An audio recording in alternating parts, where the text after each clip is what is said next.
price. Thought I could handle something undefined. Give me a reason to raise the stakes, 'cause I can't walk away.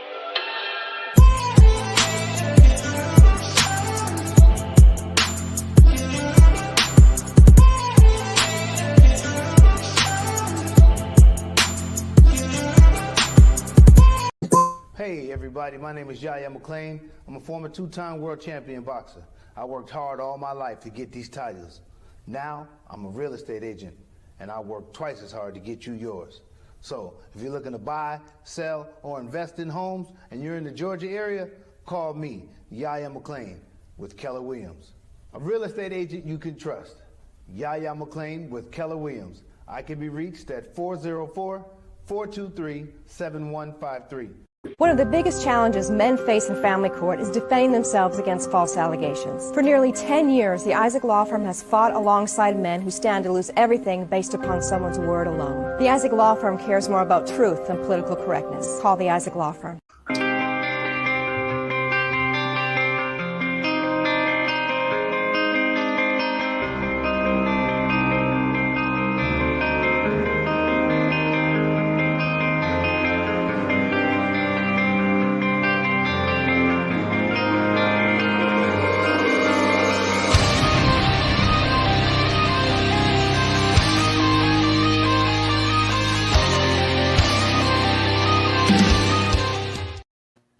Hey everybody, good night and welcome to Dad Talk Today. I am your host, Eric Carroll, joined as always by Chris Gannon and Miss Melissa Isaac.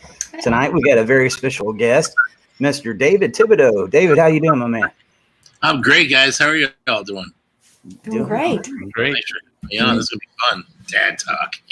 Yeah, I mean, it's crazy, man. So the one thing that we had with the coronavirus epidemic, we had time to sit home and watch, these different shows. Tiger King happened, and now it's Waco. Waco has been the talk of the town.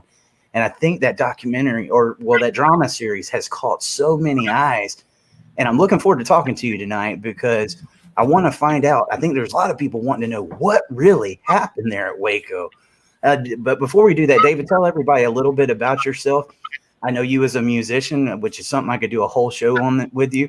But tell everybody a little bit about yourself and how you found yourself meeting David Koresh. Well, let's see. I graduated high school in '87. So for me, that whole experience of high school and everything was Iron Maiden, it was Metallica, Megadeth, Pink Floyd, Led Zeppelin, Rush. I mean, whatever, Motley Crue, whatever was coming out, that was my life. I lived every record.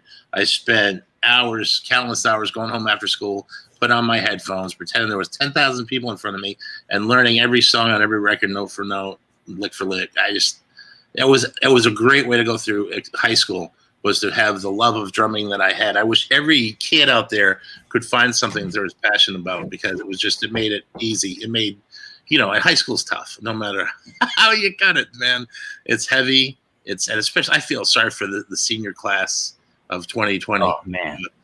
Poor kids. There's no prom. They're sequestered. Everything's online. It's just got to be horrible for them. Terrible. So anyway, I knew that I wanted to move to Hollywood the second that I got out of high school. I had to work for an extra year, though, because I did not save my money. I wasn't good at that. So I got a job at a car gearing company, putting together car parts for German cars. And I ended up got my ticket to Hollywood. I applied for Musicians Institute and got in. That was going to be my excuse to go there, and got dumped on Hollywood Boulevard, didn't know a soul, and just went right to Musicians Institute and went to the board and found people looking for roommates. And that very day I had a place to stay. It was great. I never looked back. So, I went to the school. I spent a couple years after playing in bands, playing on the Strip, played the Whiskey, the Troubadour, the Roxbury quite a bit. Yep. Played the Roxy once. So I played all those places, which was a dream come true in itself. We were the kind of band where other musicians would come to see, but could never get signed. It just, I don't, who knows? It's really, really tough to make it. In Hollywood and the music thing, but I loved it. I had a blast. So I was working at the Man's Chinese Theater in the gift shop, It had been a couple of years I'd been there, and I had a good band, but I didn't know if they were like the band that I've been waiting for. And so I literally looked up to the sky, and I said, God, what are you saving me for? Can you please introduce me to the people that I meant to meet? So be careful of what you pray for, my friends, is the key to the story. Literally it was 2 or 3 days later. We were late for a band rehearsal. My singer was playing with my drumsticks, and he broke one of my sticks, and I only had like 3 sticks. So I'm like, we got to stop and get sticks now. Thanks a lot, buddy. And we were late, so they were yelling at me. I went up, I bought drumsticks, and I have a very bad habit of going to the electronic drum room, which I did. I went into the electronic drum room, and there's 2 guys, and they're looking at this electronic kit. Here's the kid with the drumsticks in his hand. They go, hey, you're a drummer. You want to play this for us so we can hear it? I said, sure. Played it for 30 seconds. I got up, and the guy goes, wow, you're pretty good. And he had a suit on. And he goes, my name's Steve Schneider, and this guy here, I've been all over the world with him. This is David Koresh. And he's a guitarist, and we're looking for a drummer. You interested in trying out with us? And instantly I was impressed because here's a guy in a suit. There's the business manager and a guitarist. In Hollywood, that's gold. To already have a guitarist that has his own business manager, it's like, yeah, I might be interested. Sure. So they hand me their card. And the card says Cyrus Productions on the front. Messiah Productions. And on the back it had all this religious scripture. And I went, okay. And I handed the card back. I said, you guys, you Christian? I'm not really looking to be a Christian band. The Christian bands weren't at the time all that great. It was like, I don't want to offend anyone. But you had Striper. Yeah. What the hell with the devil? I was shouting at the devil, my friend. I was shouting at the devil. I hear you. True. So, yeah, I took the card thinking, don't call me, I'll call you. But when Steve responded, it was very interesting. He said, listen, we're not really Christian, and we're not really Jewish, and we're not really anything. We've been all over the world. We study the scripture. This guy talks to priests, rabbis, teachers, anyone. He has an insight to it, some about the 7 seals, and he just wants to know what that really means. And we'll ask anyone, or we'll talk to anyone about it. We take it seriously, like it's a study. And that fascinated me, that answer. But I still left with the attitude, don't call me, I'll call you guys. I honestly swear to God I did. Not even 1 or 2 days later, I couldn't get those guys out of my head. I didn't know why. It was driving me crazy. And I'm looking at my guys, and they're like, spent a lot of time getting high at the time. And instead of, I wanted to go out flyering, that kind of thing, and get serious. And I just didn't think we were serious enough. So I made that call. And that was it. It took me about 6 months to get to know the guys. I didn't just up and move in. It took a long time. We jammed with them a few times. Steve came over and gave us some studies. And then, the rest is history. But I got to tell you, the first study I had with Steve Schneider, he came over with 2 guys. I think it was Jamie Casillo and Greg Summers. Greg Summers was an interesting guy. They came over and they had they had 2 grocery bags filled with beer. And I told my roommates literally minutes before they showed up that I got a couple guys coming over. We're going to have a Bible study. And you should have seen my roommates. They were running for their coats. Why didn't you tell us, Dave? Wow, nice job. Maybe we could still make the movie the 7 o'clock. And they're literally grabbing for their coats when there's a knock at the door. And they're like, oh. They open the door, and there's these 3 guys standing there with grocery bags full of beer. And they said, hey, we're ready for the study, guys. We got some beers here. You guys want to stay? And all of a sudden, my roommates put their coats down and goes, yeah, well, I guess we can stay for a few. None of us could afford beer at the time. So it was really funny. I didn't think they'd stay. They did. So David wasn't there. Steve was. Steve opened his Bible, and he had one of those 1-inch margin Bibles. Every page had cross-references and color-coded pencil was filled with references from Genesis to Revelation. As he was going through it, I was looking at his book, and every time he turned a page, those 1-inch margins were filled with cross references. I'd never seen anything like it. That impressed me. These guys weren't just there to tell me that, just to believe in Jesus, or it wasn't a simple faith. They wanted to know what it really said. And that interested me more than anything. And so over the course of time, I didn't know anything about the scripture, and they knew everything about it. And it became a passion. I wanted to know it. Yeah, curiosity definitely killed this cat, man. Well, and that kind of brings me to my first question for you, David, because, I've wanted to ask you just how accurate was the movie, because in the movie we see you meeting David at a bar when his drummer didn't show up, and you just got together and played My Sharona, and now you're telling us about this. How accurate was that movie, and did they get it pretty right on for the most part, or can you tell us what was a little bit different in real life? Okay, first of all, I want to start by saying I love John and Drew Dowdle. Those guys are great. Those are the guys that actually, they saw the vision. John Dowdle read my book. We had some talks on the phone. We had read several books that we had both had in our libraries that we both loved, that we had a connection. And I never thought anyone would be able to make a movie or a show or anything that would even somewhat be complimentary and tell the other side of the story. So I give those guys kudos. I'm not upset for anything that they have done. I respected their creative license going into it, understanding they're the filmmakers and that they're buying the story off me. I get that. That being said, the 6-part series, and it's hard to not call it a documentary, but it is a series. I'd like to do a proper documentary. That's in the works. We'll see what happens there. But the series is a work of fiction that is based on historical fact. So I did not meet David Koresh. And the truth is in my book. I wrote the book 20-something years ago, Waco, a Survivor Story. That is really my experience. That is truly what happened. But they didn't have time for a California, that's the one that you can get now. The other one would be hard to find. They didn't have time for a California connection, so they had me meet David in Texas at a gig kind of thing. And we did play at a bar called Q Sticks. It's just that's not where I met David and Steve. And there were other things. There's 130 people in the building. Only 9 came out of the fire. 23 came out during the siege. So with all those people, you have to condense all the characters into a few. So they attributed my character as doing things that other people did. For example, like that cool scene where Thibs, I should say Thibs, buries the body in front of the building.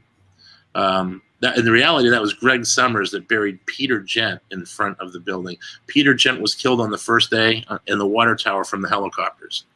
He was shot from a helicopter. The government will deny this, but you know what? They lied. Was he armed on that water tower? He wasn't, was he? He was just doing work up there? They say that he wasn't armed. I personally do not know for sure because I did not see the body. So I try to only speak to things that I know for sure. Gotcha. I believe he was unarmed, but I got to say I was not an eyewitness to it, so I can't say for sure.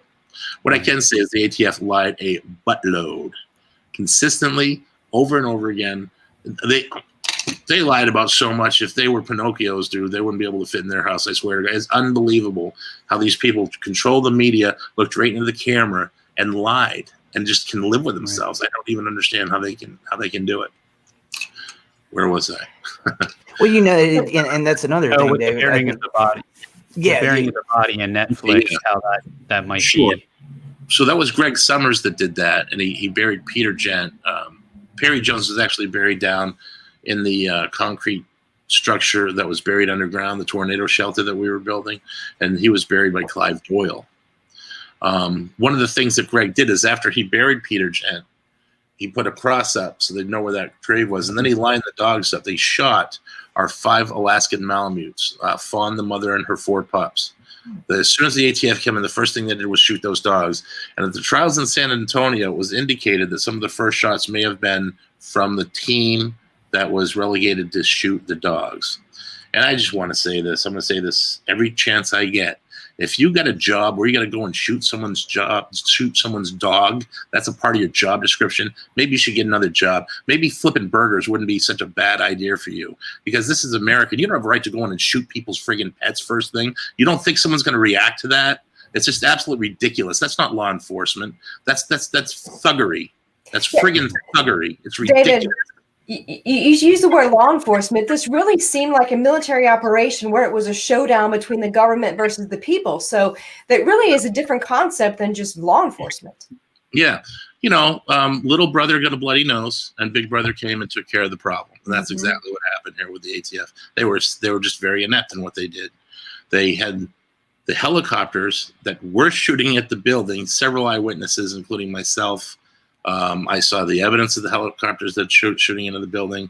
Kevin Whitecliff specifically saw the helicopter shoot into the building.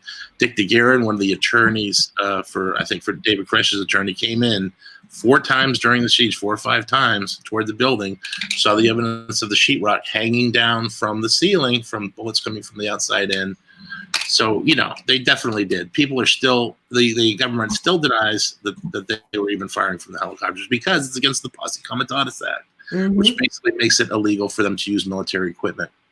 That's why they said there was a drug nexus. They said that Koresh was manufacturing meth, which was ridiculous. Nothing further. There was no drugs, not even alcohol at Mount Carmel. We had a beer bust once every like three or 4 months where we get together and have like a 3 beer maximum. So believe me. Well, that was the excuse they had to use to get the tanks and stuff, correct? Correct. That there were drugs going on. So it wasn't more or less anything with the children or the guns. At that point, they used the drugs to get the helicopters. They didn't use tanks on the first day. The FBI brought in the tanks later. The first day they used helicopters. They did have 75 armed men dressed in black. And that's an interesting thing that a lot of people don't consider. The ATF's uniform is a black shirt, black pants, a small little ATF right here in the corner. Big, huge letters on the back, ATF in yellow. And they do that so the cameras see the ATF going in. So Mr. and Mrs. Jones sitting at home going, oh, there's law enforcement going in to bust those terrible people. How come they're shooting at them? Because what you don't see at home is there's a guy in black kicking in your door and throwing a flashbang grenade in. You don't see the big old ATF when they're coming at you. But the cameras see it. That's psychological. That's put there for a reason. Ambush at Waco. When they did that piece of crap film that was actually filmed while the siege was going on, it was an ATF, straight up ATF propaganda piece. It's the same thing we do in war. When any country goes in and takes over another country, they do propaganda movies. So the populace of that particular country will accept the fact that there's now invaders living amongst you. That it's no difference with the ATF. That movie they had they had a team go at the dogs with a fire extinguisher. Like they were putting the dogs out. No, they used guns and they killed the dogs. Anyway, I could go into all the different problems with that particular piece of crap film. I call it a piece of crap film, propaganda piece. The writer of the movie, and this says it all, actually apologized to the survivors and has disowned the piece. The man that wrote that, once he found out the truth later, was very sorry for even writing that piece of crap. So when the writer disowns it, chances are you should probably just stop playing it because you're trying to rewrite history. In fact, there's a Trump official that just said something recently about, and it's about the coronavirus. I can't remember his name off the top of my head, but he said something about, well, history is written by the victors. Well, that's what the ATF and the FBI thought. But now 27 years later, with every soccer mom stuck at home watching the Waco series, they have a different way to look at it. They've been given a different way to look at it. It's a true way to look at it as far as I'm concerned. But guess what? Now you have more information to make a valid decision when before it was all incredibly one-sided. It was all about sex. It was all about, oh my God, it was as scandalous as they could possibly make. The demonization was there. It's been in since the beginning, and it's never stopped. Right. And you know what's very scary about that whole situation, David? You would think in Texas, of all places, okay, you always hear people say, well, if the government tried that, the people would rise up and have their guns. But what people don't think about is the way the media twists things. So I believe I read in your book, the media labeled you guys a cult, the Branch Davidians. But you guys didn't even call yourselves that.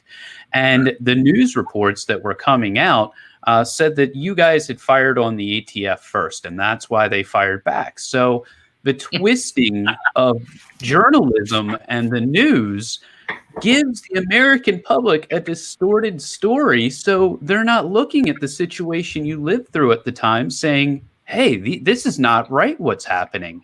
And that's pretty scary. I don't know how much you followed it, but Lavoy Finicum out in Oregon during the Bundy standoff, he was shot and killed. Those ranchers out there were, had taken over the Mulliner National Wildlife Refuge. And they actually left. They were saying we're being peaceful and want to go see their sheriff, and were stopped by the police, and he was shot. Did you have any opinions on that while that was going down? Did you say, gosh, this seems very similar to what I went through? Yeah. yeah, it was a horrible thing. I saw the video of the guy saying, "Go ahead and shoot me, go ahead and shoot me," and of course they went ahead and shot him. And I was just like, I knew they were going to shoot that guy. I just knew it. It's recently I've been in. I don't even know if I should say this. Recently I've been in touch. I'm going to say it, whatever. Recently I've been in touch with Sarah Weaver, Randy Weaver's oldest daughter, who was 16 when she was in the building when her mother was shot in the face by FBI sniper Lanti Horiuchi. And I'm going to mention that guy's name as much as possible because he's a murderer for the government that's gotten away with it. And the powers that be in Idaho wanted to go after him, and the government stepped in and said, "No, you can't indict a member of the federal of the FBI. It's not going to happen." And the federales overrid the power of the state, and they moved. Horiuchi gave him a new. I don't know if they gave him a new identity, but they moved him and put him in protective custody and all that stuff. And it's just like, until we clear out, and that. Okay, here we go. Here's what I want to say. I'm going in the circular motion here. Here's what I really want to say, and that is that, listen, what's been hard for the last 27 years is the lack of justice. That's why I'm angry. I've been angry for 20. That's why I'm a really good drummer. I mean, I spent the last 20 years playing in bands every week and literally beating my drum set. I had to change my heads every 2 or 3 gigs. Because that's how I exercise the demons through playing, and it actually has helped quite a bit. But I shouldn't have to be that angry. And frankly, if the system would go over those within it that are not serving the public, we would be okay. There wouldn't be Oklahoma cities because there wouldn't be people that are so angry about what they see that they take matters in their own hands and do terrible things like that. And just, I'm not anti-government, man. I believe in my country. I was raised as a patriot. I was, my dad's a history teacher. I saw myself at Valley Forge freezing my toes off. I saw myself in Vietnam. I saw, as I was learning about history, I saw myself, and I respect so much the sacrifice that so many people have made for us to be here. Right. And the fact that our government is not there to protect and service like they're supposed to be. Yeah. They're the lords now, and they can do whatever they want at the barrel of a gun, and there's not anything you can do about it. That a cop can now, if you have $2,000 in cash and say you're going to buy a car, they can say that's drug money and take your money without any kind of proper recourse. Everybody in America should be up in arms. We should be going to Congress, should do whatever. That law's got to change. That's absolutely ridiculous. This is the kind of shit that's going to get me killed, by the way. But whatever. It's ridiculous, and everyone should be angry about that. That should not happen in this country. Well, we look at law enforcement officers that go rogue. We look at law enforcement officers who get away with what you're talking about, unjustifiable killings or setting people up. We have, like we talk about a lot, the family court, where the judges have this unfettered discretion where they can steal your kids away. But it seems like in any branch, you're talking about the law enforcement, the executive branch, the judicial branch, they need to vilify somebody. Somebody needs to be the bad guy. But in all of that, they protect themselves. The FBI, I'm sure, protected themselves. The ATF protected themselves. Because really what it seems they did is they vilified David Koresh. They portrayed him as this crazy cult leader. Jim Jones. I think they did the Jonestown Massacre, tried to paint really big similarities with that. Yeah. So what was David Koresh like? Because the media, and the law enforcement portrayed him as one way. What was he really like? He was incredibly deep. He was just a very deep individual. He understood. Okay. Some people say he memorized the Bible, right? Mm-hmm. I don't look at it that way. It seems like he did, but how do you memorize the Bible from Genesis to Revelation? I don't know. I guess there are some people with photographic memories. If you had met David before, like when I talked to Clive Doyle and he tells me the stories about how Vernon was. When Vernon Howell first came onto the scene, he changed his name to David Koresh after he went to Israel and claims that he was given his visions of the 7 seals. So Vernon basically was really good at fixing motors and stuff, but he stuttered. He wasn't a very good communicator. He was a little strange. He's a kid that was a carpenter. He had worked in carpentry doing sheetrocking for years and years and years. not the most intellectually enlightened individual. And the old people tell me that there was a real change in him when he came back from his first trip to Israel. And all of a sudden, he's teaching all this stuff that was blowing everyone's mind. And it seemed to come out of nowhere. Now, that's not me saying that. When I knew him, he was kind of on fire. That's probably a bad pun to use, but he really understood what I meant to say. Sorry, guys. That's all good. I like the humor. I never said you're sorry. I stopped myself a long time ago. So anyway, what was I saying? Okay, so he's just deep. He used time in a way I've never seen anyone use time. If somebody wasn't getting a concept, or somebody, wasn't being a part of the group and doing what the group was doing, he would send that person away. So you got to go back out in the world, do your thing. Cult leaders don't send their people out into the world to go do their own thing. Sorry. When I first started learning all this stuff, and I hate the word cult. Let's talk about that for a second. The Academy of Religions doesn't even use the word cult anymore. Every single religious movement was started as a weird group of people following one guy that turned into be a huge, conglomerate thing that's all over the country or all over the world. The Mormons, the Baptists, the Catholics, the Christians. 12 guys following a dude all around the Mediterranean area. Are you kidding? When you look at Christianity, that definitely considered the biggest cult. And finally, I when I talk about cults, I like to use the military. They literally shave your head and break you down and start you over to think the way they want you to think. So when they tap you on the shoulder, guess what? You're so conditioned with that tap that you jump out of the airplane. Okay, that's cult mind control, my friends. Only we don't call it a cult. We call it serving our country. So a cult is one of those demon words they use to demonize people. My favorite quote, I should probably learn another quote, but I love this quote, so I'm going to say it over and over. Senator Henry Clay in the 1800s. He said, "The devices of power and its minions are the same in all countries and in all ages. It marks its victim and denounces it, exciting the public hatred to conceal its own abuses and encroachments." Deep. That's it. And that was in the 1800s. They got that down, man. They got that.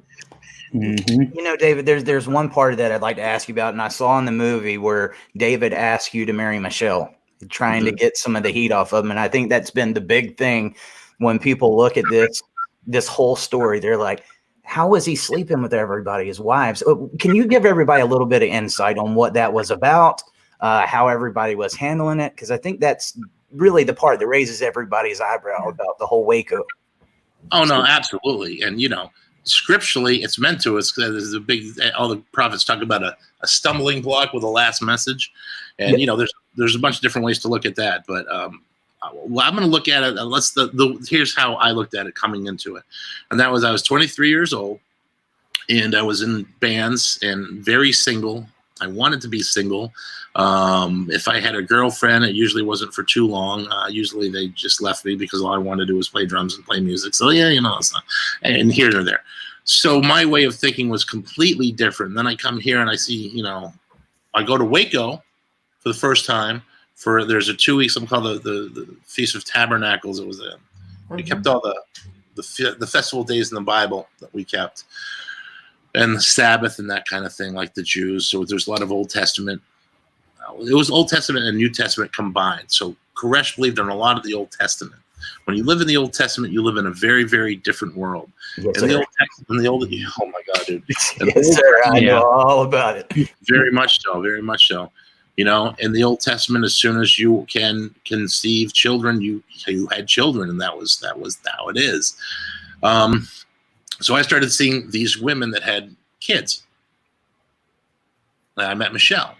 Michelle, at the time that I met her, was 17, and she had a 3-year-old. She had Serenity. So I get to know Serenity. I did not know Michelle was 17. Michelle did not seem 17 to me in my getting to know her, because she acted more mature than most of the women that I knew in Hollywood who were my age, 23, 24. So I'm thinking this girl's got to be, 20s or whatever. It didn't occur to me till after it was all over and I was doing the research for the book, and I had to face how young Michelle really was. She conceived, well, she had Serenity at 14. So I guess she conceived at 13, and that's, it's outrageous. I was raised by a feminist mother. It's outrageous to me. But meeting the person, it wasn't, because that was her decision. She was happy. She had her children there. Her family was there. Her father and her mother lived there at the time. Her entire family, other than a few of the older sisters and brothers that had left early, lived there with her. She was happy. So that being said, I started to see these women with kids, and they all seemed to be single. And I'm like, what's going on here? Is Dave just like take care of single women or something, like that character in You're like Jackpot. the movie with oh my god, I can't think of Bill Murray, where he's got the nonprofit for single mothers. Anyway, so I didn't know, but then once Koresh started to get into the scripture and started to explain the first seal and the second seal and the marriage supper and what all this meant and how all this fit together and creating kids for God, it's like it's something that took some time, obviously, to get used to. I was in the perfect position because I came in as a single person, and I'm thinking, listen, if this woman and this woman and this woman can live together and share the same guy and have kids with them and not kill each other, that might just be a miracle of God. Because this was 92, and women didn't put up with that crap in America. It's like you didn't see that living in Hollywood, right. And so where I didn't want to get married, Koresh married them all. These are my kids, my family. I didn't get it. It was a complete different way of thinking than how I think. But everyone made their own decisions. Had I known then that Michelle was that young, obviously at 13, I don't think that you're ready to make that decision for yourself. And I look at it this way. David either better be who he says he is, or there's a very, very warm place in hell for an individual like that who uses God to get what he wants. And that's what most people think about David, is that it's someone that figured out a loophole to use God to get what he wants. I still have a problem thinking of David that way. I've just seen too many things that I can't explain about the whole situation. It was mind-blowing, and you had to be there to understand it. And frankly, that's the big failure of my book. That's the thing that has bothered me all these years, is I was able to tell my story, but I was not able to bring the dimension of the scriptures into my story. On the surface level, I did. But if I would have done that, I would have lost everybody. And I wanted people to know that the people that died there weren't these demons that everyone had made them out to be. That was the most important objective for me, was to humanize the people, because they were humans. They were real people. They weren't these sick, twisted individuals that deserved what they got. And that's what Bill Clinton's statement, they deserve what they got. No one deserves to be gassed to death. Yeah. Well, and that was another reason I brought up Jonestown. That was a very different scenario there. Those people were being held hostage. People that were wanting to leave, they didn't have a chance. That's how they tried to paint it on the media with David and Waco. But from what I'm picking up, those people wanted to be inside of that building. They didn't want to leave. Yeah, there were no hostages, were there? They were not hostages. No, we all thought we were going to be shot if we exited the building. I came out at the last second. The only reason I came out is because I could hear my hair crackling from the fire singeing it. Ooh. And I just didn't want to burn to death. But I thought they were going to shoot me for sure coming out of that side window. And when I walked out and they didn't shoot me, no one was more surprised than myself. And knowing what you were a liability for them to let you leave there. You were a liability. Did anyone ever say anything to you? Like, you better not ever say anything about this? Like, what did that look like? When I was not indicted, and I was sent home, basically my mom was down here and she was talking to every news outlet. They didn't like that. She was getting all the sympathy of all the mothers out there that were watching. And they may not have liked David Koresh, but they definitely, didn't want to see anything happen to me. A lot of that's because of my mother. But the authorities basically said when they figured they were not going to try me, they were not going to indict me, they said, okay, Belinda, take your son, get out of Texas, and don't come back. That's what they told her. They told her not to come. Wow. Yeah, I come back a lot, actually. So sorry. I gotta ask, man, being in that building and being, experiencing that whole scenario, what was it like seeing your mom on the TV asking about you and seeing her all tore up over what's going on? I wish you would have stayed home, frankly, because I was thinking that, we're all going to come out and I can get under the radar. I'll stand in the back when we come out, and maybe I can, and maybe like the name, because there will be so many people coming out, maybe I can stay under the radar and not have this haunt me for the rest of my life kind of thing. And so I knew when my mother was there going on Oprah and every other show in existence, I go, okay, well, I'm not going to be able to stay out of the spotlight on this one. So, there was a point during the siege where I had to resign myself to I was going to go through the experience. David Koresh believed the government was going to attack him since he was a teenager. Wow. Yeah, everything unfolded the way he had envisioned. Yeah, he wasn't wrong. 3 months before the siege, I'm on a roof with him, and we're roofing. We're literally putting shingles on the roof of the big building that we were building. And he looks out the Double E Ranch Road. He goes, Thibs, what are you going to do when there's tanks running up and down the Double E Ranch Road? Now, I looked at him and I said, David, the government's not going to bring tanks out here. I don't care how bad you think you are. The scriptures and, the government's going to come in and fight you, whatever. They're not going to bring tanks on here. This is America. He said the same thing to Kathy Schroeder. He said, Kathy, what are you going to do when helicopters are buzzing this building? No, never going to happen, David. 3 months later, I'm watching tanks run up and down the Double E Ranch Road. And I got to tell you, that's pretty prophetic. And again, this is 93. That had not happened. Even with Randy Weaver and Ruby Ridge, they brought on, I think, some kind of armored vehicle, but it was not a tank. Right.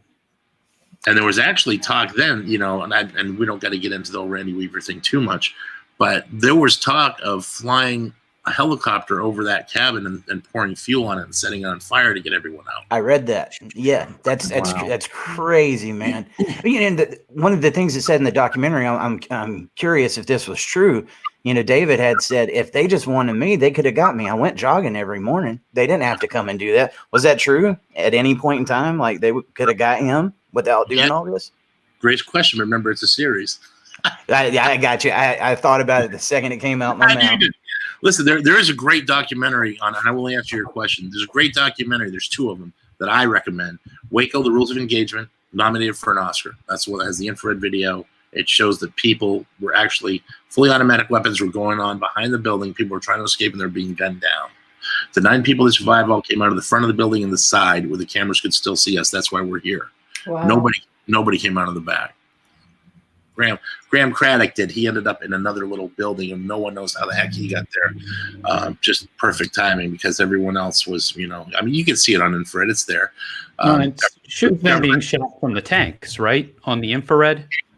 They're next to the tanks. It's a position next to the tank. The shooter has gotten out of the tank, and he's laying down next to the tank shooting in the building. That's what you see on the infrared. And then the documentary sequel is Waco, A New Relation. And that's the one that goes into detail about the pyrotechnic devices that were found in the evidence locker. So the FBI used 6 or 7 pyrotechnic devices were found. They were mislabeled as silencers. That's why it was 3 or 4 years the government said no pyrotechnics were used in that building. Well, they were, and that was a lie, and that was finally uncovered many, many years later. So those two things we know. Pyrotechnics were used. Was it true that they could have got him without having to do all of that, though? I mean, I saw where they was talking about him doing that jogging every morning. I'm gonna do you one better. And I just looked this up because I've been saying it publicly, and I had a researcher actually look into it because I could not find where I had seen it. But there is some paperwork out there to this effect. Not only did he jog in front of their house, not only did 6 or 7 people see him in town weeks before the raid, okay? But it was 9 days before the raid, David Koresh, with 2 of the undercover guys, went to a firing range, and they shot semi-automatic weapons with him at a firing range 2 miles away from Mount Carmel. So not only were they not afraid of him, they gave him a gun and allowed him to shoot at a target while they're standing right there next to him. They couldn't have gotten him then. So they lied when they said that, and they said that he never left the building. That's what they told the Texas Rangers. He never left the building, so therefore we couldn't get him. Well, it's outright lie. An outright lie. Well, let's be PC about it. Allegedly, hypothetically, when outright lie. There's no allegedly about it. These documents exist. They outright lied. It's true. You be PC. Well, no. What I was saying though is it seemed like from what I was picking up that this was a way for the ATF to get credibility after Ruby Ridge. Mm-hmm. Yes. It was a planned thing. It wasn't all about David. They needed something to bring that credibility back to their enforcement. Well, yeah, their budget was coming up too. Yeah. And David, how much of this was, I don't want to use the word staged, but I don't know what other word to use, because it seemed like the FBI and the ATF, they were switching out negotiators and all this. I mean, how much do you think was it just because the cameras were there? I mean, versus a solid strategic plan and getting everybody out? That's a great question. I don't know if I know the answer to that really. What I do know though, there's some great writings out there by a gentleman named Stuart Wright, and Stuart did some critical analysis of the FBI actions at Waco. He teaches in Beaumont, Texas. He's a professor. Great guy. But he's got this one thing that he did. He's got several writings. The FBI actually has a rule book of what to do in a crisis situation, what to do and what not to do. So they looked at their rule book, and 12 of their own rules they violated. Oh. So it's almost like they read the rule book and did the exact opposite that would have worked to get people out. So they reversed the rule book and said, okay, well, in my estimate, this is my opinion, but it definitely looks like they wanted people to stay in that building, and they did everything in their power to make sure that people psychologically would stay there with David.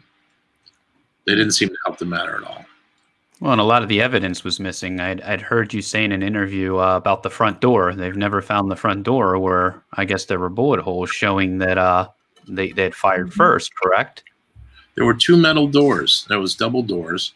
The one door was entered into evidence, the one that had the fewer bullet holes. The other door that was in David Koresh's hand, everyone at the front door said, he held the door in his hand, and he said, hold on, there's women and children here, let's talk about this. And the door flew back from the velocity of bullets hitting it. And then he slammed the door, fell back, and then Perry Jones went down and was shot in the stomach. That door disappeared, never entered into evidence. When they asked where it was, they said it must have disintegrated in the fire was the excuse for the door.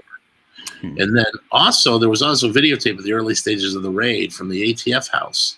Those two tapes were missing, and the third tape was accidentally recorded over. So all the early videotapes that would have indicated who fired first all disappeared. Well, and have you talked to the ATF agent too? I know he took a lawsuit out on him from what I was reading, and won $2.3 million for a defamation lawsuit where they was trying to pin it on him. Yeah, good for him. No one's given us $2.3 million or anything. That's for that. a good point, right? And that's the other thing that bugs me about this. Not only did nobody go down for it on the government side, they ultimately screwed up their jobs, and then they lied constantly to the American public about it. You do that at your job, you don't have a job anymore.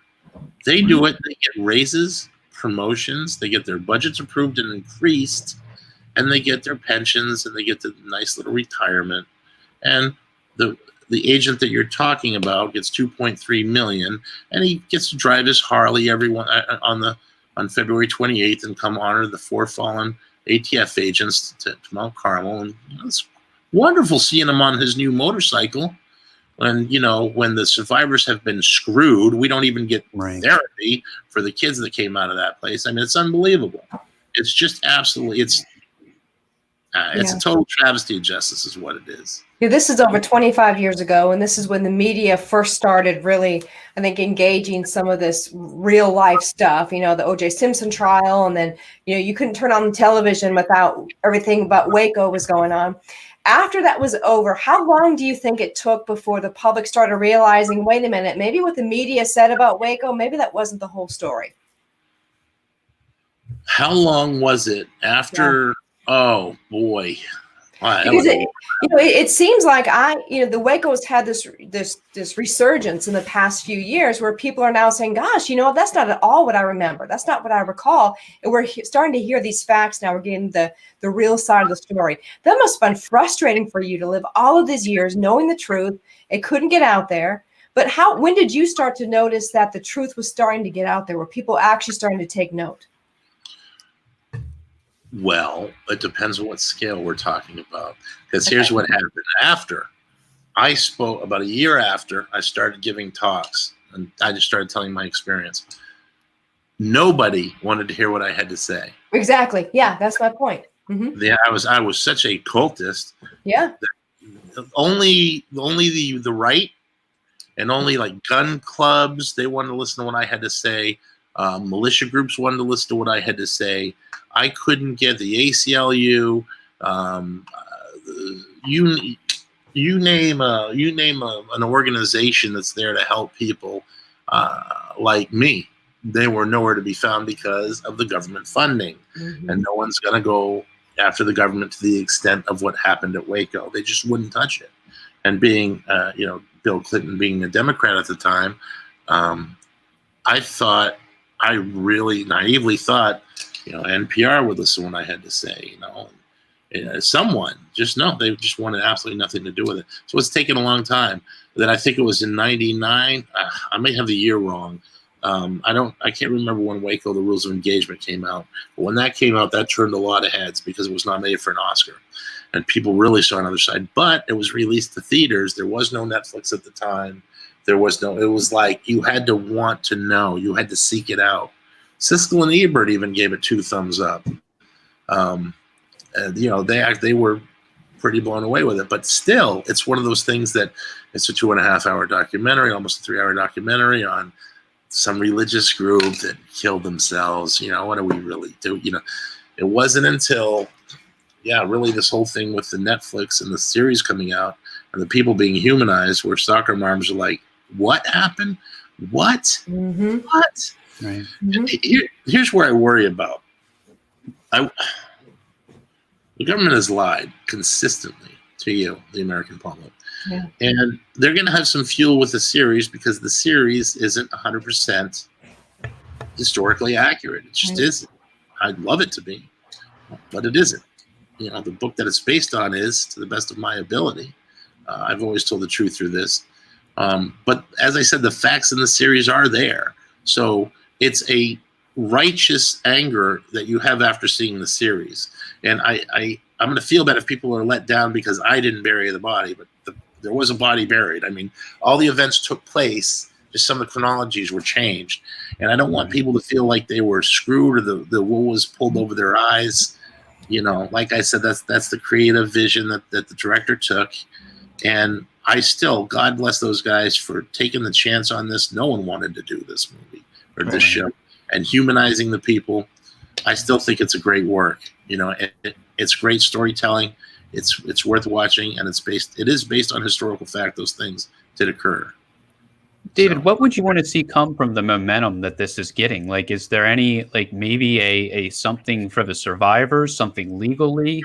What could be done at this point 25 years later where you said, well, gosh, I feel like justice has been served? Mm-hmm. Well, it's never going to happen, but an apology would be nice. That would be a good start, wouldn't it? That's just not going to happen. I don't see that happening with the government. An apology would be nice, though. I'd like for them to acknowledge the fact that the helicopters fired on the first day and then it was illegal. I would like them to acknowledge the fact that there was some kind of fully automatic weapons fire going on behind that building. And the fact that we have autopsy reports with bullet wounds to the center of the head, center of the chest, that's not suicide. I'd like Bill Clinton to apologize for saying if a bunch of religious fanatics want to kill themselves, what can the federal government do? Because it turns out it was a homicide, not a suicide. And you can't shoot people escaping the back of the building and call it a suicide. Doesn't make any sense. I would like the place to be made into a historical site where no one can screw with it, especially the gentleman that's living on the property now and accepting money on behalf of the survivors for the people that come out there when he is not a survivor. So I think it's important to protect that. It is many people died there. It's hallowed ground as far as I'm concerned. It's sacred ground, and it should be made into a place where people can go and see the pictures of all those who died, hear the stories of all those who died, not somebody else's opinion, but the stories of all those who died. And also maybe have some kind of museum out there where you can see the artifacts and learn the American history and teach your kids properly of what really happened out of Mount Carmel. I think that's paramount. That needs to be done. I started the Mount Carmel Historical Preservation Fund. It is on the website, my website, wacosurvivors.com. And, if you can give a couple bucks, whatever, every little bit helps. It's going to be a lot of it's going to go to attorneys. It might go to having to buy the property back. It's going to go to trying to make it a historical site. But that's what that money is going to be used for. You want to give our audience a little bit more detail about what's currently going on at the site? Because I know you told us prior to the interview, but I think a lot of them really need the meat and potatoes of it. Okay. I'm not going to get in the whole history if y'all don't mind, even though that's pretty fascinating. But there's a guy out there that's living on the property. His name is Charlie Pace. He's the guy that is in a wheelchair. He claims that he's a pastor. He claims that he is the Davidian pastor, only he does not have a congregation. None of the survivors follow him or believe his message. He's actually kind of a scary individual. I would be out there giving talks, 15 minutes. I'd have 40 or 50 people enraptured. Charlie would come in and clear the room literally within a minute because he just, how do I say it nicely? He doesn't seem to have a grip on reality. That's the best way I can put it. So, and I don't want anyone going out there. There's been recently there was some vandalism on one of the signs. Don't go out there and give Charlie a hard time. Don't vandalize the place. It is sacred ground. He is asking for donations on behalf of survivors. He's not a survivor. All right. He left long before David even took over. He only came back after. He's been living on the property for 20 years because Clive Doyle allowed him to live on the property. Okay. So what am I trying to say? When he asks for donations, just know it's not going to any of the survivors. It's going to him. That's the important thing that I want people to know when they go out there. And I'm not telling people not to go out. You should absolutely go out there. Just know if you give that man money, it goes to him and doesn't go to any of the survivors. And every one of the survivors will tell you that he is not a survivor. David, I'd be remiss if, during the height of this and you seeing the tanks and the fires breaking out, what was going through your head at that point in time? Last day when we were getting gassed? Yep. Yeah, that it was over. A really important thing happened right around 10:30. Yeah, that was the day. Earlier on, David had come I was in the chapel area. David had come in, he said, okay, listen, we're trying to establish communication with them. The tanks had run over the phone cord. And we're trying to see if we can get a new phone and see if we can work with them. Maybe they'll see that even though we're being gassed, we're not going to come out, and they will pull back and not go forward with this gas plant anymore as they were gassing us. So that went on several hours. First it was the 40 millimeter shells, the ferret rounds that they popped into the building. And then after the tank started to destruct the building, they would come in to the front, make holes in the side, make holes in the building, drive through the building, and spray the gas through booms. They did that all morning. But right around 10:30, I was listening to the radio, and a news report came on. It said the Branch Davidian compound in Waco, Texas is being gassed by the federal government. I'm paraphrasing, obviously. Janet Reno has okayed a gas plant to get them to come out. They're saying that the siege is over. They're all under arrest. Now, the FBI has received 80 to 200 gunshots against their tanks, their CEVs. They didn't say tanks. They said CEVs. And, due to the credit and the moral fortitude of the FBI, they have not shot back at the Davidians. In the chapel area, nobody had fired at the tanks. Mm-hmm. The tanks coming through are pretty loud, but you know what? An AR-15 is pretty damn loud too. I didn't hear anybody shoot. I was actually stunned that people weren't shooting at the tanks. Not only, I was stunned that despite everything, people weren't shooting at the tanks. They wanted to establish communication again, but at the same time, the people weren't stupid enough to know that a .223 round is going to pierce the side of a tank. It's just not going to happen. So, I will say it is possible on the complete other side of the building that may have taken place. It did not take place in the area I was in. No one ever told me that they shot at the tank, so I just don't believe it. But when I heard that, I knew that was it.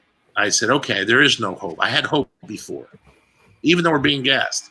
The loss of hope is the worst thing that can ever happen to an individual. I can't even describe. It's like there's a balloon in your stomach and it's been being deflated rapidly. That's what the loss of hope feels like. Because even in the worst situation, even if you're hydroplaning, doing donuts going 65 miles an hour, there's a chance you're not going to hit the tree and you can straighten the car out. When the second you're going to hit the tree and the hope goes, that's the worst feeling in the face of the earth. So I knew that they were setting America up for a complete disaster. I knew they were setting him up for the deaths of everyone at that point when they said that, because it was the biggest lie that they had told. And we definitely know, the government needs to be held accountable for that and what they were doing and their part in this. But you was talking about the media and what was being presented there. And we see so much of that going on right now with the media. We don't know what to believe. It's became so political. I don't even like listening to the news anymore because, again, I don't know what I'm being told, if it's fact or if it's fiction, what have you. What part does the media play in this? Shouldn't they have had some credibility to find out and to go out there and do some real journalism and find out what was going on with you guys? You would think, and here's the problem with that.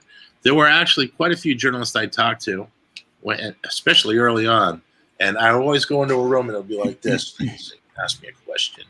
And I'd start answering, I'd just start, and within a couple minutes, the arms like this. And then about 5 minutes into an interview, I'd be like this. And I'd be like, surprised at what you're hearing, huh? And they're like, I thought you were a raving lunatic. I can't believe everything you're saying makes perfect sense. And I was always like, because I learned pretty early. And I said, okay, well, that's great that you want to do the right thing, but here's what's going to happen now. You're going to write this article, and you're going to take it back to your news organization. Yep. And your editor is going to get a hold of it, and they're going to cut it up, and they're going to make me look like an idiot, no matter how intelligent I sound to you right now. And that's what's going to be presented to the public. And the journalist is always like, no, I have creative control over this. I'm like, we'll see. And I was always right. I was always right about it. That's exactly what happened. They just totally, it's what Noam Chomsky calls manufacturing consent. Right. They just they'll take a news story and they'll take that one line that changes the meaning of it. And they'll take that out to put the paragraph together to make it say something. It's really, really subtle, but it's really effective, and they're really, really good at it. Yep. If you can control the press, you can control a nation or people. Yeah. Do you think the United States government is still a government for the people and by the people? No. I haven't been for a very, very long time. Definitely not, though. Look at the last couple of elections. Oh my God. Really? The American people are that stupid where we can't even come up with two candidates? No, that stuff's it's all thought out. I mean, what a ridiculous choice. I'm sorry, but Trump and Hillary, that's not a choice, my friends. That's just absolute. That's just more of the same. Well, and David, go ahead. Go for it. David, it seems like since the Waco incident, it seems like you've been steadfast in telling your story, telling the truth, and really getting the truth out there to the people so they could see this wasn't just a religious cult who held hostages and was essentially trying to be saved by the FBI.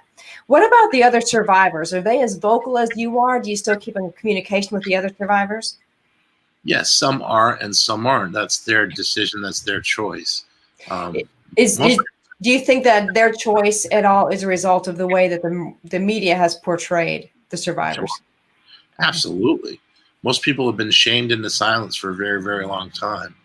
I just personally didn't give a crap. It's like, look, I was willing to die for God once. I already stood in front of your tanks. You already gassed me. It's not my fault you didn't shoot me when you had the chance, guys. So I'm here for a very specific reason. I used to think it was to play drums. And when the older me can look back and say, that really was all vanity. And it's probably a good thing my drumming dreams didn't come true, because I probably would have been a heroin addict or something, or ended up on Skid Row. Who knows? I mean, I liked the party at the time. I don't think I could have handled that kind of thing. So I don't know. My path led me to a different place. but it was my path. And I tell people this all the time. I say, listen, I wouldn't wish my experience on my worst enemy. It sucked that much. I really wouldn't. But at the same time, I wouldn't sell my experience. I wouldn't give up my experience for $1 billion. You know, I was meant to go through this. My dad's a history teacher.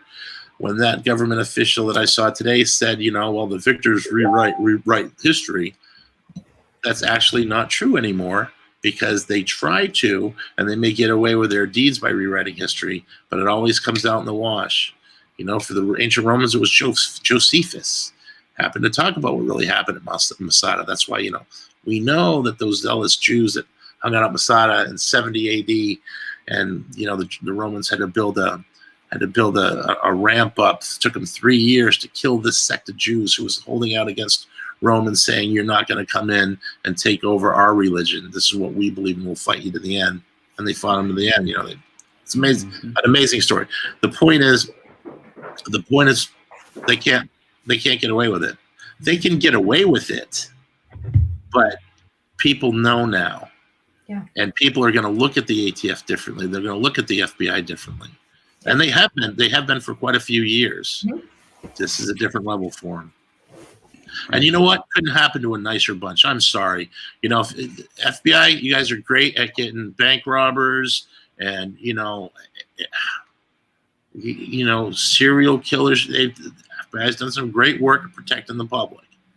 But when it comes to Waco and what y'all did there, no, you did not have the nation's best interest at heart when you gassed a bunch of kids to death. And then to blame it on the victims. All these years to blame it on us. You know what? You guys, your chickens are coming back to roost, and that's it. Your chickens are coming back to roost. It's no one to blame but yourself. They can get as mad as they want at Dave Thibodeau for not shutting up, but this is them. It's all on them. That's it. Well, David, I appreciate that so much. You didn't just take, you know, that fate. You went out and you started speaking up about it. And that's the only way that we're going to change anything in this world, is to get some people that aren't afraid to get out there and say, you know what, I might have all the odds stacked against me, but you're not shutting me up. You know, I'm going to say my peace of mind, but we've had you right at an hour, and I don't want to keep you too long, my man. I want you to give some plugs, but I've got one question for you that I've had ever since I watched the drama series. Sorry. And I'm going to fanboy out real quick. Mm-hmm. My favorite movie of all time is The Lost Boys. the scene where y'all are playing I Still Believe when the generator got kicked back up. Please tell me it was true. Okay. We did play music for the FBI. Okay. It was original music. Okay. Oh. No, hold on. Don't get upset. Listen. I think it was Drew Dowdle that came up with the idea for I Still Believe, and it was a really good song to use. It made sense in the situation. It really was. David played his own music. So we played, you know, for 40 minutes, we basically jammed for the FBI. And, you know, it's funny. Even that night, here's the spirit. They change everything around. The spirit was, David says, listen, those guys are out there. They're working hard, these FBI guys. Let's play some music for them. I'm like, okay. So we set the speakers up in the windows, and I started playing the drums. David came in. We just jammed. We jammed for about 40 minutes. And then we were done, and it was dead quiet. And so, like, oh, that was fun. You know, I got to play. You know, I guess, you know, they are doing their job. And, you know, it was fun to play for a captive audience, if you will, even though we're the captives. But the next day, they had the press conference, and they get up there and they said David Koresh was playing music for us, loud music for us last night, trying to psych our agents out. And I'm like, wow. Every day was like that. Every day we would say something to them, and they would change the meaning. They would just change it to make us look like we were just toying with them. Like we were the evil ones. Or we were the ones psychopsing them. Right.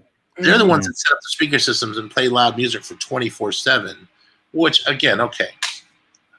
You got a group of what you're considered to be religious fanatics in a building, in a siege situation, and you're going to play loud music for them 24/7. Why? To make them more unstable? Yeah. People that they have guns that you're scared of, you're going to try to make them more unstable. Wait a second. That's your negotiation tactic? Yeah. I think a 5-year-old could tell you that that's not going to work, man.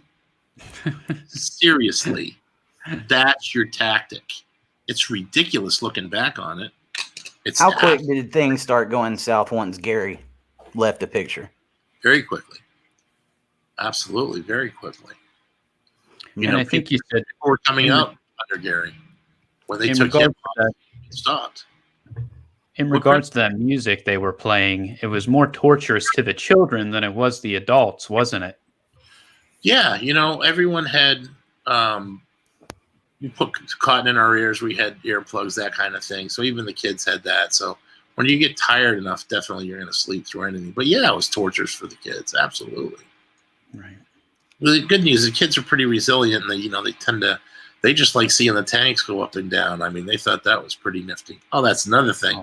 There were times that the tanks would be destroying cars, and the kids would be looking out the window. Of course, the kids are going to be looking out the window. The next day, the FBI would say, well, the Davidians are putting their children in the window and using them as human shields. Yeah, I remember that. Mm-hmm. And it's like, you guys just ran over an El Camino with a tank. You don't think kids are going to go to the window and want to see that? Are you serious right now? Human shields? Well, it seemed like you had that one reporter from KGBS that was actually getting the truth out. Ron Engelman, yeah, he was amazing, man. Is he still around? No, he died of I think cancer several years ago. They ruined him too. He didn't have a career after that, and he actually did do the right thing. He was just sticking up for people's constitutional rights and saying, no matter what, these people have rights. They're being tried in the press every day right now. They're not given a fair trial. Let me ask you a question related to current events. So we all know what's going on in the media now, and we have the pandemic, the coronavirus. And after all you've been through and seeing how the government can lie and deceive the masses, do you hear about a situation like the coronavirus and say, okay, what's the real story behind this? I do, but I know it's going to be next to impossible to get the real story behind this. And so I, as a 51-year-old individual, whether it's definitely killing people. So I just don't want to get it. So Let me put it to you this way. I think you should be smart enough that if you can possibly stay at home and still survive, you should stay at home. I understand not having the money and you have to work, you have to come up with some way. So many people are struggling because I feel terrible about it, But what's the alternative? I mean, every other pandemic that's occurred, people just went through it. They spread it. People died until it ran its course. The disease, this virus is going to run its course. It's a tough virus. It's going to run its course. So I hope this works. I hope there's not a second wave that's huge and this is going to be terrible and awful. I just don't know, man. But I know both sides of the bird. Both sides of the bird tend to exaggerate the truth quite a bit, and it's hard to find that middle ground. Usually the truth is somewhere in the middle. That is one thing that I've learned. Unfortunately, we don't have any Walter Cronkites today that we can go to and say, okay, I trust this guy. There's none. Right. It's what we're trying to do here, but it's easier said than done, man. It's easier. People, it's almost like football games. They got their particular person that they want to listen to, and that's whether it's true or not. It fits my narrative. The whole podcast thing is so important. It's like the podcasts are people taking their power back. And it's like what Joe's done, it's just been unbelievable. It's like he's going to get scientists on there. They're going to talk for 3 hours. Right. So that person is not going to be cut or edited. This is the conversation. Mm-hmm. You can take it or leave it. You can believe it or not. You can listen to someone from the right and someone from the left. He had Bernie on. It's like, I'm sorry, I love Bernie. I can't help myself. I love Bernie. I just think that this country should be a humanitarian country. I think that we should be taking care of our own. We should have done this years and years and years ago. I think we should dump all the politics, maybe make 1 or 2 less stealth bombers. Can we survive with maybe 1 less stealth bomber that's billions of dollars to make, and take those billions of dollars and maybe throw them to the vets, maybe throw them to the homeless, maybe try to solve some of the important issues in this country instead of political rankering back and forth between the rights and the lefts. And oh my God, dude, why don't we take the red party and take the blue party, put them together and make a purple party? And it's the best of the Republicans. It's the best that the libs have to offer. And we'll put them together. We got social programs, but yet we still respect the Second Amendment. And we still, I think there's a way to take the best of both worlds and make it a whole new party. I got a feeling most Americans would be into something like that. The Purple Party, that's it right there. Waco had to be the perfect story to tell everybody why you've got the Second Amendment. Yeah. Right. I'm not running for office, by the way, in case that's what you think that was. That absolutely is not. Everybody, Thibodeau 2020, you heard it here first. No. Hey, brother, tell everybody where they can keep up with you and where they can find a copy of your book. Yeah, I've got a new website. We just got up and running. It's only been 2 weeks, and it's just going gangbusters. We got some great photos on there, some behind-the-scenes photos. Got some interviews with survivors that you can't really find anywhere else. We got a lot of scholars that have helped us with all this stuff. It's wacosurvivors.com. The survivors is plural, wacosurvivors.com. And you can get a copy of the book there, both documentaries I have available, The Rules of Engagement and The New Revelation. There's some other goodies on there. We're going to have shirts soon, memorial shirts, which I'm really excited about. But more importantly, every book that comes to the website I sign, and I will sign and personalize to you. And I spend my entire day now signing books for people, and it's very important to me because the stories that I've been getting, I went from just hating social media, and now I spend about 5 or 6 hours a day responding to people on the Facebook. I'm almost full, so wow, that's going to end pretty quick. But I get so many people that have had terrible experiences, sexual abuse, people that have lost loved ones to cancer, people that have cancer. It's the stories I'm getting from other Americans. It's absolutely overwhelming, but they all say that my story gives them strength. Now, for the last 27 years, I never thought I was anything. I never thought my story, it was heavy, it was intense, but no one's ever going to really know it. I didn't know it was going to become this. I had no idea. So if that is good, that helps some people maybe that are thinking about taking matters in their own hands and ending their lives, and they'll double take that, then I can't think of a better purpose for my life. If I were to die tomorrow, just to know that you can get through something that is tragic and that is horrible, and you can have a real life and you can do something about it. You can find positive outlets for your angst or your anger. And, the best thing you can do, I told the senior class the other day, that was fun. I did a podcast for a senior class. A teacher approached me in Jersey. And those kids were great. They asked better questions than most of the journalists that I've ever had experiences with. They were phenomenal. And, these kids, like I said, I feel so sorry for the senior class of the 2020. They got it rough. And, they're still teenagers. You're still going through all those feelings and those incredible, intense emotions. And if you just get through it, man, just get through those teenage years. Just get on 23, 24. Even if it's bad now, even if it doesn't look like you can go on or it's just bleak, there's another side. There's always... If you take your own life, you take away all the possibilities. It's like Game of Thrones, right? Life is filled with possibilities. So it is. It is. Just, hold on. Hang on. Well, that's a great message, dude. That is awesome that you have that outlook. Important. People are important. They're my species. I love them. I wish they would quit They're my species, too. Some of them aren't so nice to me. Yeah, they're not nice to me either. One thing I forgot to ask, and the audience is asking real quick, so I'm going to try to get this on before we get off. Has there been any survivor's guilt, and what has helped you remain calm up until this day, knowing what you went through? Calm? I'm a disaster. Yeah, there was a lot of survivor's guilt. If you were in my band with me, you would have a different view. I promise you. Someone cuts me off for the longest time, I would be yelling and screaming. Not only the obscenities that we all know and love, but I like to link them together in long, long lines of obscenities, and I make up my own new obscenities while I'm doing that. So I've had a very short fuse. It's taken me the 27 years, I think, to prepare for this, to be able to deal with people again and deal with being in this kind of spotlight. I shunned it for a while. I walked away from it because I couldn't control my anger. So I think God was saying, okay, we need some more time to work with Dave, and you're just going to go back to Maine. You're going to beat the drums for a while, and you're going to screw up royally. And then now here's my purpose for you. Now, this is what you're going to do. You're going to be there for others, and you're going to try to do whatever you can to tell the story.